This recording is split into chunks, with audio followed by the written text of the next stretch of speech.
हा आहे विशाल Shilimkar. Pune international marathon स्पर्धेत 5 किलोमीटर गटात त्यानं सहभाग घेतला होता।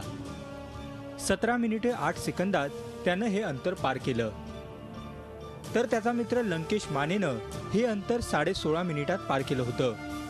हे दोन्ही स्पर्धक पुणेकर गटात सहभागी झाले होते। या गटातल्या विजेत्यांसाठी 50,000ची बक्षिसं घोषित करण्यात आली होती। नाव नोंदणीनंतर पाठवण्यात आलेल्या मेलमध्ये तसं नमूद करण्यात आलेलं, त्यानुसार हे दोघंही बक्षिसासाठी पात्र ठरतात। मात्र प्रत्यक्षात त्यांना ना विजेता घोषित करण्यात आलंय ना बक्षीस देण्यात आलं।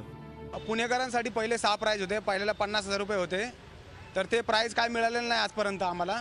फक्त देतोय तो म्हणतायत, नंतर म्हणे आम्ही देणार नाही, नंतर आम्हाला शिव्याच घातल्या सगळ्यांना, म्हणे काय करायचं ते करा तुम्ही। सनस ग्राउंडवर एक मॅरेथॉन ऑर्गनाइज झाली, त्या ठिकाणी त्यांनी प्राइज देण्यासाठी 1 महिना लावला, तर ही मॅरेथॉन तशीच होती। आता पुणे मॅरेथॉनसाठी डाएटसाठी किंवा ह्याच्यासाठी खर्चासाठी पुणे मॅरेथॉन पुण्यातनं आम्ही पळालो, त्याचाही पैसे आम्हाला अजूनपर्यंत मिळाले नाहीत। मॅरेथॉन मधला पुणेकर गटच रद्द केल्याचं आता आयोजक सांगतायत। उद्या जेव्हा सफल होत नाही आमच्या पहिल्या 4 दिवसाला लक्षात आल्यानंतर आम्ही तो ग्रुप सगळ्यांना ओपन केला, कारण हे नंतर चेक करणं आम्हाला अवघड झालं असतं की हा पुण्यातून आलेला आहे, बँगलोरमधून आलेला आहे, म्हणून आम्ही ते बंद करून ओपन ग्रुप जो केला आणि त्या ओपन ग्रुप करता त्याची प्राइजेस जाहीर केली।